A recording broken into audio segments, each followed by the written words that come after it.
More than 100 protesters gathered. They were speaking out against displays of discrimination and police brutality towards the black community. These protesters, unlike many we've seen across the nation, remained peaceful.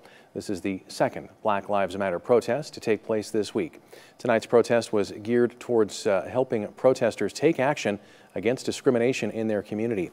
After hearing speakers present at the Civic Center, protesters marched to the federal courthouse where they displayed signs in favor of the Black Lives Matter movement. Both law enforcement and those protesting against tonight's cause were also present at the event. And it's important to keep in mind that while protests are protected under law, criminal acts while doing so are not. We caught up with Cascade County Sheriff Jesse Slaughter. He explained what is and isn't considered peaceful protesting. The key thing is this: as long as you're protesting peacefully, you get to say what you want about those things. It's when you commit a crime, you throw a rock through a window, you commit assaultive behavior against another individual, or you destroy property. Now you are no longer a protester. You have now committed a criminal act, and you can and likely will be detained and arrested for that. Well, Pastor Robert Lewis is just one of a number of pastors in Great Falls that wants to have a discussion about George Floyd's death, about police brutality towards black men, about race issues in Montana and around the country. MTN's Matt Holzapfel gives us a look at the Justice for Floyd protests through the eyes of an African-American man living in Montana. Looking at what's going on and seeing what happened to him, that was palpable. That was hard to see, that's why we're speaking out against it or saying something about it.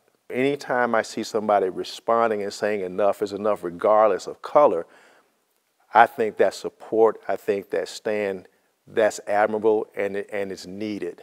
Every voice should be heard on this. You have to see beyond color. One of the problems that I think is systemic is that we can't see beyond the appearance. And I think once we get past that, I think that'll go a long way into bringing some healing, bringing some unity. When we reduce ourselves to the level of violence, it kind of takes away from the core of what's being spoken, or what's needed to be spoken. And that is, we want you to hear us, but we need to do it peacefully. For too long, enough has not been done. There's a whole lot of rhetoric, there's a whole lot of talking, but no action. I've been in Great Falls almost 12 years, and my interaction with the police has actually been good. I have not experienced any difficulty with them. As far as race relations in the community, I recognize that they exist. There have been some mild issues. We need real people to sit down and say, okay, let's look each other in the eye. Let's talk to each other and say, this is what we need to do.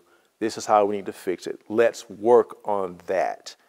And if that doesn't work, let's talk some more till we get to a point that does work. And I think when we get there, grace, right, and recognize that this is a very, very true and real issue, and people are speaking loudly. Listen to us, that's what we're saying. Pastor Lewis and a number of other religious officials in Great Falls will be hosting the State of Race in America Forum on June 11th at 7 p.m. More information about that event can be found on our website.